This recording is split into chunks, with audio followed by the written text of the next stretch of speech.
on se passe le micro. Ouais, je pense. Il n'y a pas un troisième micro.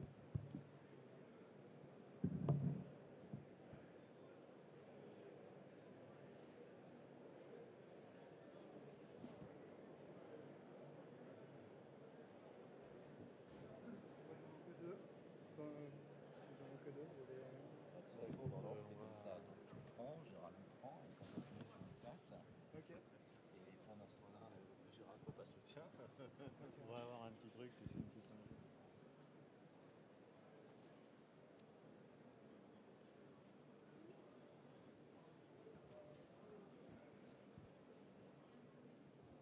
Du coup, vous passez le micro.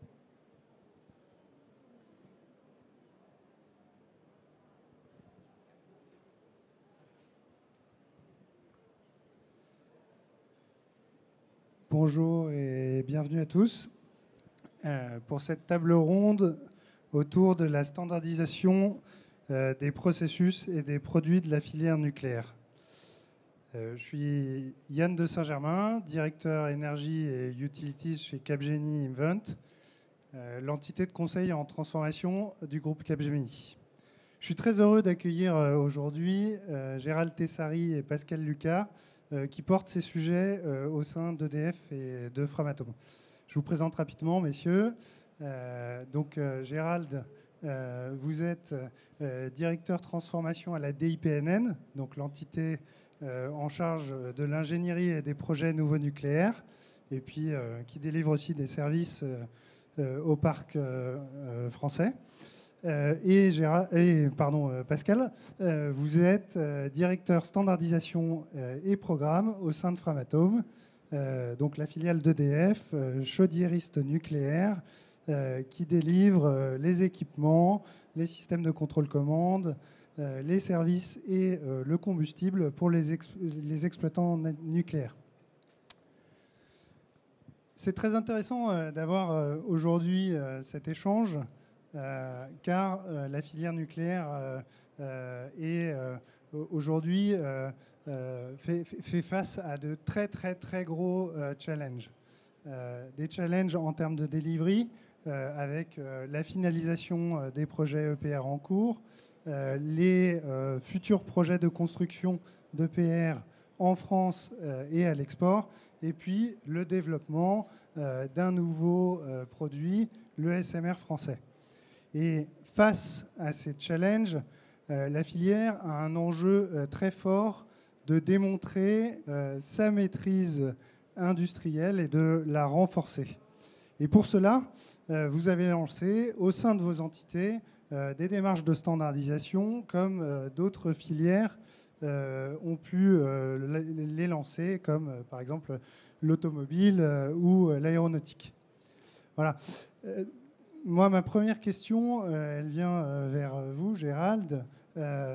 Quelle est l'ambition d'EDF en termes de standardisation et comment cela se concrétise-t-il ? Bonjour à toutes et à tous.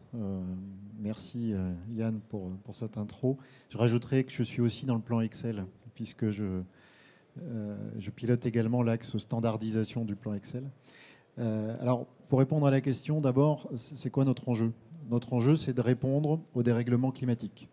Notre enjeu, c'est de nous mettre en capacité de pouvoir construire dans les 3 prochaines décennies plusieurs dizaines de réacteurs nucléaires pour répondre évidemment à l'intensification des usages électriques. Vous avez tous, je pense, vu, lu le rapport RTE, et ça avec une énergie décarbonée. Et pour arriver à et tenir cet enjeu, notre objectif au sein d'EDF et avec l'ensemble de la filière, il est clair.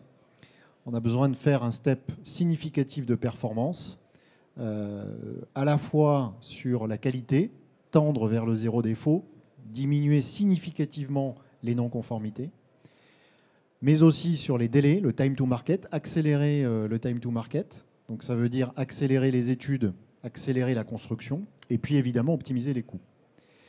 Et pour répondre à cet objectif, eh bien, on va s'appuyer sur un levier qui est majeur. Ce n'est pas le seul, parce que ça adresse aussi d'autres enjeux, compétences, ressources au sein de la filière. Mais il y a un levier qui est majeur, c'est le levier de la standardisation.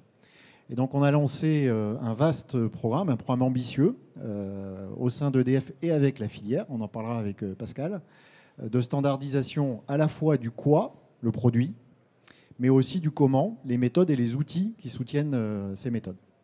Alors, depuis maintenant un peu plus d'un an, avec le plan Excel, on a beaucoup travaillé, je vais même dire vite et fort, sur la standardisation du produit à tous les niveaux. Et on a commencé d'ailleurs par le niveau le plus bas, c'est les équipements élémentaires, les câbles, les robinets, les automates, les matériels de ventilation, les tuyaux. Et on a défini des premiers catalogues. J'y reviendrai tout à l'heure, ce qu'on appelle les cadeaux, je fais un peu de teasing, catalogue d'usage obligatoire. C'est le moment des fêtes, on peut en parler. En parallèle de ce travail sur le produit, puis on l'a fait à tous les niveaux, on a repensé également notre modèle d'activité avec la filière en retravaillant nos processus EPCC pour couvrir l'ensemble de la chaîne. Et évidemment, en les standardisant, en les simplifiant et en les outillant, en s'appuyant progressivement, avec la mise en œuvre progressive du PLM et via notamment la plateforme 3D Experience sur laquelle on s'appuie et le choix qu'on a fait côté EDF. Et évidemment, tout ça, on le fait pas seul au sein d'EDF, on le fait avec l'ensemble de la filière. Et en particulier avec Framatome. On le fait en particulier avec Framatome, avec qui on a lancé un programme de standardisation qui se concrétise notamment sur la standardisation de la chaudière, la standardisation du contrôle-commande de sûreté, et puis la standardisation de nos processus et de nos outils pour que ça puisse dialoguer ensemble. Justement, du coup, je me tourne vers vous, Pascal. Comment est-ce que Framatome se transforme dans cette voie de la standardisation et quelle valeur est recherchée par Framatome avec cette transformation ? Alors pour Framatome, l'ambition de la transformation elle est très claire, c'est devenir un des leaders mondiaux du marché sur nos activités, en particulier les activités de chaudiéristes et de fabricants réglementaires des principaux équipements de la chaudière. Alors ça se décline suivant 3 axes. Le premier, c'est la qualité. Concevoir, fabriquer des produits de qualité, faire bien du premier coup. Pour ça, ce qu'on a fait, c'est qu'on a analysé l'ensemble du retour d'expérience des projets passés, que ce soit Flamanville, OL3, Taishan et HPC. Et à partir de ce retour d'expérience, on a construit, designé des équipements, une chaudière robuste, c'est-à-dire une chaudière que l'on sait fabriquer dans nos usines. C'est cette chaudière qui sert de référence pour le programme EPR2. Et cette conception robuste, c'est une conception qui est convergée entre les designers, les concepteurs côté ingénierie, et puis les usines. On prend en compte la capacité des usines à fabriquer. Donc ça, c'est le premier axe. C'est une approche bottom-up, c'est ce qu'on appelle chez nous, dans le jargon, le programme Juliette qui a été lancé en 2019. On part de l'usine, on regarde quelles sont les difficultés, on prend le retour d'expérience et on injecte ça pour concevoir le produit futur robuste de demain. Le deuxième axe, c'est une fois qu'on a défini ce produit robuste, qui est notre référence, donc sera utilisé pour le programme EPR2, avec EDF, comme l'a parlé Gérald, on essaie de faire une analyse de variabilité des besoins des prospects futurs, des prospects export, et sur la base de ce design robuste EPR2, on va proposer un design standard modulaire, qui va répondre le mieux possible à cette variabilité des besoins, dans la mesure où cela reste, d'un point de vue économique, intéressant. Donc ça, c'est le programme Roméo qu'on a lancé cette année, au printemps, et lui est plus une approche top-down, c'est-à-dire qu'on part de l'analyse prospective des besoins et on définit une solution standard. Troisième axe, bien évidemment, c'est un peu comme EDF, on a retravaillé tous nos processus d'ingénierie. En particulier, on a déployé un système, des processus d'ingénierie système dans l'entreprise. Et puis, ces processus d'ingénierie système sont soutenus par le déploiement d'un PLM, le PLM 3DX, donc le même choix que pour EDF. Et donc, ça se traduit par aussi une énorme transformation pour digitaliser l'entreprise Framatome. Alors dans cette transformation, l'ambition elle est multiple, mais c'est clair que c'est la satisfaction des clients, et je regarde Gérald en le disant, et puis c'est aussi améliorer notre compétitivité vis-à-vis des prospects futurs. Du coup, je me retourne vers un de vos clients et maison mère. Où en est du coup EDF dans cette transformation et quelle est la feuille de route, Gérald, pour les années à venir? Alors, je le disais tout à l'heure, depuis plus d'un an maintenant avec le plan Excel, on a vraiment poussé les curseurs sur l'exercice de standardisation. Alors, sur le produit, si je commence par le quoi, sur le produit, on a élaboré 13 premiers cadeaux. Je parlais des cadeaux tout à l'heure. 13 premiers cadeaux sur la robinetterie, les câbles, je ne vais pas tous les citer, mais sur lesquels on a fait un énorme travail de rationalisation. L'objectif, c'est de diminuer la complexité, diminuer la diversité, pour gagner justement sur je dirais, la massification sur un standard et un geste répété de la fabrication de mêmes équipements et de l'utilisation des mêmes équipements en conception. Alors, je vais citer un exemple pour illustrer. Sur la robinetterie, quand on a fait le bilan, on avait plus de 13 000 références différentes pour couvrir les besoins qui existent aujourd'hui sur le parc et puis qu'on aura demain et qu'on a déjà sur les EPR. 13 000 références différentes. Ce n'est pas le nombre de robinets, c'est le nombre d'items différents. On a fait un énorme travail de rationalisation et on arrive aujourd'hui à un catalogue qui couvre l'ensemble des besoins avec seulement moins de 1300 références. Donc vous voyez qu'on a divisé par 10 la diversité et du coup la complexité et du coup les risques d'erreur et du coup aussi la charge d'ingénierie qui va derrière. Alors peut-être pas dans les mêmes ratios, mais ça diminue fortement.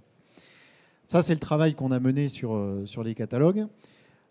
On mène la standardisation pas qu'au niveau des équipements élémentaires, mais aussi au niveau du produit, une partie de l'installation. Je prends par exemple un bâtiment diesel équipé. Qu'est-ce qu'on fait là-dessus? On découpe le produit en modules, puis on regarde les modules qu'on peut standardiser, c'est-à-dire reproduire d'un projet à l'autre, d'un EPR à l'autre, et puis les autres qui seront adaptés en fonction du contexte local. Et donc l'objectif, c'est qu'effectivement, une fois qu'on a fait ce découpage, ces standards-là, on les réplique systématiquement d'un projet à l'autre, et on adosse derrière le tissu industriel qui va bien. On l'a fait sur 4 produits, et on va continuer à l'étendre et on est en train de le faire sur 7 autres produits, dont la chaudière, dont le contrôle-commande de sûreté. Alors ça, c'est sur la partie du quoi. Il me regarde, Yann, parce qu'il se dit... on va pas avoir le timing. Sur la partie du comment, sur les processus, ce qu'on a fait, c'est qu'on a défini notre cartographie. On a optimisé notre cartographie de processus. Je ne vous dis pas combien on en avait au départ. Mais là, maintenant, on l'a bien rationalisé, optimisé. Et on a standardisé 28 premiers processus. Donc, ces 28 premiers processus, ils sont standardisés avec les métiers. On les a simplifiés. Et puis, on commence à les outiller. Alors, on commence à les outiller au travers de la solution PLM. Une fois qu'on a travaillé, je dirais, sur ces processus, je disais, il faut les outiller et il faut les adosser à un PLM. Donc aujourd'hui, qu'est-ce qu'on a? On a développé 2 plateformes de PLM. Une pour le projet EPR2 qui servira pour les projets nouvelle génération. Il y avait le projet SMR juste avant. On utilisera cette solution PLM aussi pour le projet SMR. Et puis une pour les projets première génération, ce qu'on appelle les EPR première génération, c'est-à-dire HPC en particulier, pour lequel on n'est pas en full PLM comme sur EPR2. Par contre, on sert des services précis, comme le commissioning, adossé à une gestion de configuration et un PLM adapté. Et on continuera à les enrichir, ces PLM, au fur et à mesure qu'on va standardiser les processus. Et au-delà de ces 2 PLM, évidemment, on a continué à outiller aussi les autres processus. Je vais en citer finalement 3 autres plateformes. Une première plateforme sur le référentiel technique d'ingénierie, ce qu'on appelle RTI au sein d'EDF, mais c'est partagé avec la filière, sur lesquels on a vraiment poussé le passage du document-centric au data-centric, avec des exigences numérotées très claires, rationalisées également. Et puis 2 autres plateformes qu'on a également mis en service ou qu'on est en train de mettre en service, c'est le SPN, le SPN digital, qui va aider clairement à construire les dossiers réglementaires avec les partenaires fournisseurs. Et puis la maîtrise des fabrications qui va nous permettre d'optimiser la surveillance des fabrications dans les usines chez nos fabricants. Alors ça, c'était, je dirais, la première phase. On a mené ou on a posé ces premiers standards. Et là, maintenant, on rentre dans une deuxième phase avec le plan Excel, qui est une phase de déploiement à l'échelle. C'est-à-dire que ces standards-là, maintenant, il faut les mettre en œuvre. Donc, je vais recommencer de la même façon par les produits, les catalogues. L'objectif, c'est de déployer ces catalogues dans les contrats, de les imposer dans les contrats et de les imposer aussi en phase d'ingénierie, dans la maquette, dans le PLM. Donc ça, c'est ce à quoi on s'attache depuis le mois d'octobre, déployer ces catalogues, à la fois pour les projets nouveaux nucléaires, mais on le fait aussi pour les projets, pour les modifications sur le parc en exploitation, puisque la DIPNN aussi intervient là-dessus. Et la notion de catalogue, c'est une notion qui est portée par le plan Excel au niveau du groupe. Au-delà de ce déploiement, de ce premier déploiement, on va continuer à enrichir les catalogues. Je vous parlais de 13 catalogues. On va continuer à étendre le périmètre des matériels sur lesquels on va faire des catalogues. Et puis, on va continuer également à travailler sur l'approche modulaire sur nos produits. Sur le volet processus, c'est le même enjeu de cette nouvelle phase. C'est de les mettre en œuvre sur les projets. Donc, mettre en œuvre ces processus standards, outillés, connectés au PLM, intégrés dans le PLM sur les projets, évidemment sur EPR2 en priorité. Alors, quand on regarde, c'est quoi les processus prioritaires? C'est d'abord le pilotage projet, planning, coût-risque. Ça, il faut absolument que ce soit mis en œuvre sur le projet EPR2. La deuxième catégorie de processus, procurement, processus outillé. On rédige des spécifications techniques en ingénierie des exigences, en consommant les exigences qu'on a élaborées au travers du référentiel technique, en rationalisant les exigences. On veut diminuer de 2/3 le nombre d'exigences par rapport à ce qu'on a pu voir sur d'autres projets. Et puis également sur maîtrise des fabrications, évidemment. Tout le travail qu'on a fait, maintenant on le met en œuvre, en particulier sur EPR2, mais pas que. Et puis le commissioning. Alors pourquoi je parle du commissioning? Parce qu'on est en train de travailler, on va le mettre en service fin d'année, un commissioning end-to-end, digital, qui va nous permettre pour HPC, on va le mettre en service sur HPC pour vous montrer qu'on applique déjà ces premiers standards sur HPC avec nos collègues britanniques. En France, on va rédiger les spécifications, les procédures d'essai qui vont être utilisées sur site par nos collègues britanniques sur HPC et ça va amener tout de suite de la performance. Alors évidemment, tout ça, ça change fortement le geste métier au quotidien. Donc ça nécessite évidemment une conduite du changement renforcée et un embarquement managérial très très fort. Voilà. Puis j'irai une troisième priorité dans cette deuxième phase, c'est d'aller beaucoup plus loin que ce qu'on a fait sur le fonctionnement avec nos partenaires, intégré avec nos partenaires, avec nos fournisseurs, en entreprise étendue. Et là, je vais citer juste un exemple et puis je finis.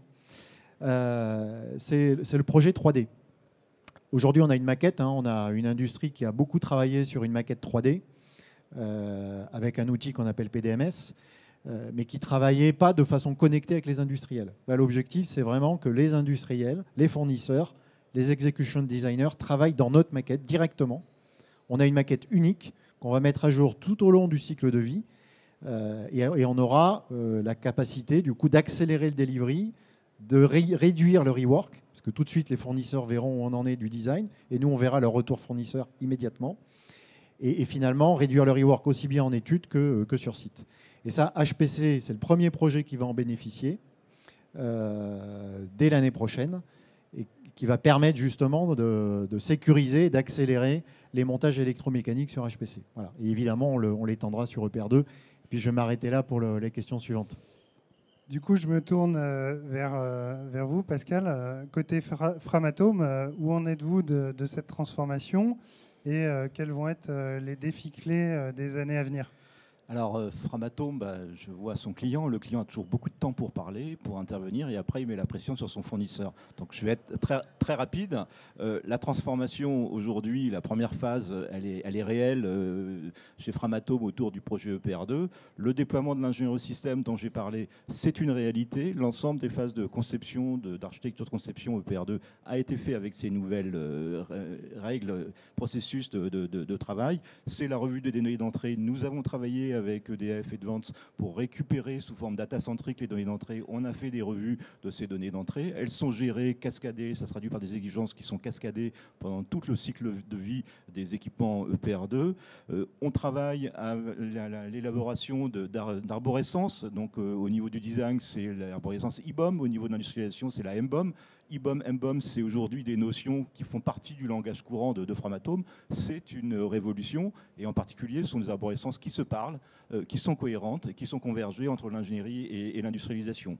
Et puis, c'est l'ingénierie système, c'est la justification de la conception, c'est la gestion de configuration, la gestion des modifications, sur lequel on a fait énormément d'efforts. J'ai oublié un point, c'est les revues de maturité, en particulier lorsqu'on va basculer côté industrialisation. Avant de basculer, il y aura des revues revue de maturité de nos principaux équipements pour s'assurer qu'effectivement, l'ensemble des données sont bien disponibles avant de commencer à faire l'industrialisation et la fabrication.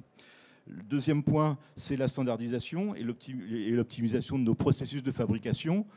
Il me reste 5 minutes, il nous reste 5 minutes. C'est l'optimisation des processus de fabrication. Donc on a réalisé dans cette approche bottom-up des analyses de type VSM, Value Stream Mapping, qui nous ont permis d'identifier là où on perdait du temps dans les usines, trouver des solutions pour y remédier, changer les processus, changer les méthodes de fabrication. Voilà. Donc ça, c'est également en place. À titre d'exemple, par exemple, au Creusot, on a été capable de diviser par 2 la durée de fabrication d'une ébauche forgée et puis de réduire d'un facteur 10 à peu près les non-qualités, les écarts pour fabriquer ces ébauches. Troisième point, la revue systématique de nos processus industriels pour s'en assurer de la qualification.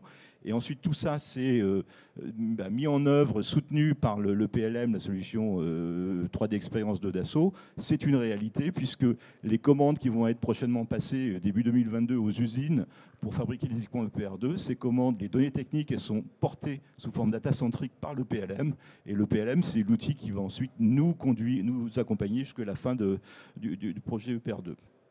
Alors, la deuxième phase, très rapidement, 2 points. Le premier point, c'est on poursuit la transformation dans nos usines. On a travaillé sur l'ingénierie, maintenant on travaille sur l'usine. On poursuit la transformation des usines. En particulier, on a désigné des ingénieurs par produit, par usine, qui sont responsables de s'assurer de la capacité du design qui vient de l'ingénierie. Ces ingénieurs, ils travaillent en collaboration étroite avec l'ingénierie, avec les architectes de l'ingénierie. Deuxième point, c'est les outils, c'est la poursuite de la digitalisation. Donc on passe maintenant dans les usines pour digitaliser. Donc c'est le déploiement du PLM en industrialisation, en fabrication. Le PLM va nous accompagner depuis l'expression de besoin des données que je récupère de chez EDF, jusque la conformité du produit chacun des produits qu'on a fabriqués. Mais il n'y a pas que le PLM, puisqu'on veut aussi assurer la continuité numérique. Lorsqu'on fait des traitements thermiques dans le four, il y a des mesures de température. Ces mesures, on veut absolument les récupérer automatiquement, éviter les erreurs de ressaisie, comme ça a pu être le cas par le passé, et récupérer ces informations-là qui remontent directement dans le PLM. La dernière priorité, c'est la mise en place d'une boucle courte pour le retour d'expérience, de façon à profiter à chaque fois qu'on rencontre des difficultés, profiter pour revoir le design, revoir l'organisation, revoir les processus. L'objectif étant de viser le zéro écart sur le programme EPR2. Merci beaucoup pour ces éclairages.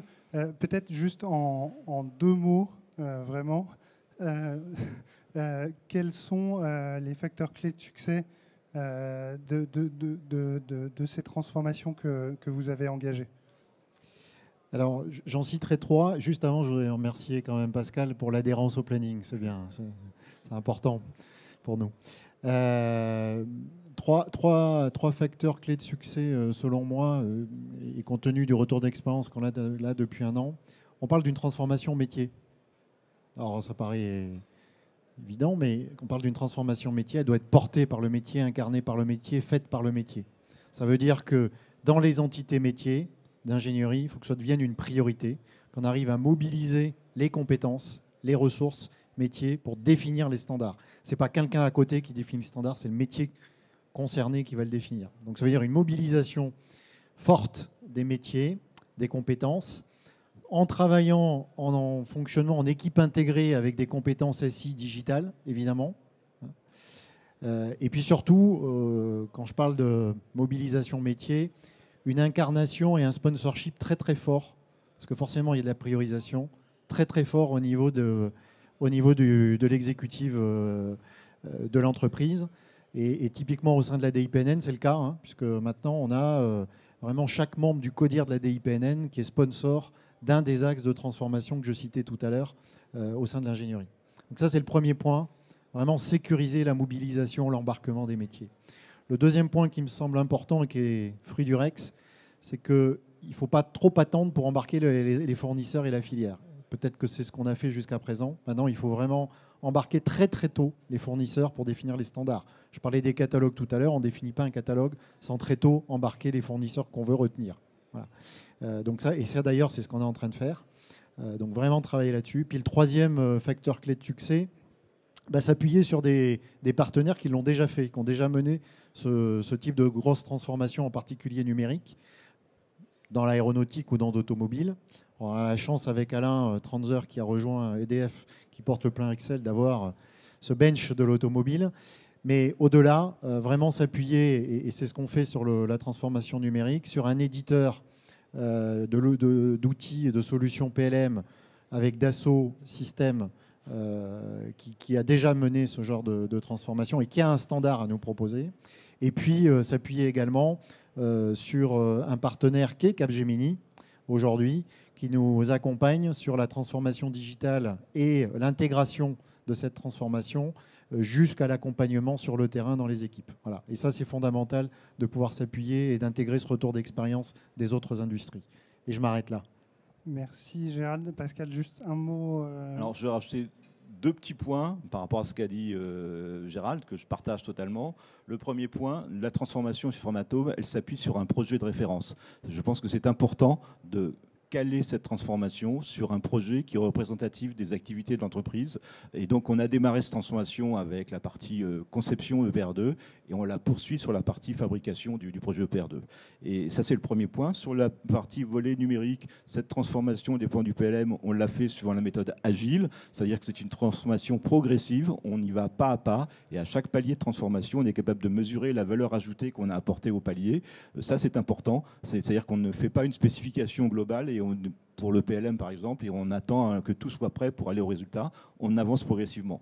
Le troisième point, c'est l'importance, et c'était facile pour Framatome puisque nous n'avions pas de PLM, c'est de pouvoir s'appuyer sur l'outil, donc en l'occurrence le 3D Experience de Dassault, de façon standard. C'est-à-dire qu'on va minimiser les customisations qu'on fait, on va profiter du retour d'expérience industrielle de déploiement de cet outil chez d'autres industriels, et surtout on va préserver notre dette digitale dans le futur, parce que lorsque cette version changera, évoluera, comme on est dans la solution standard, on a la garantie que tous les déploiements qu'on a pu faire chez nous fonctionneront aussi avec les évolutions de cette standardisation. Voilà. Et puis, effectivement, s'accompagner par quelqu'un qui a déjà fait ce genre de transformation. Je ne cite personne. Merci beaucoup Gérald, merci beaucoup Pascal. Je pense qu'il ne reste pas beaucoup de temps pour les questions. Du coup, on les prendra, si vous voulez, dans la salle bleue, juste à côté. Merci à tous. Merci beaucoup.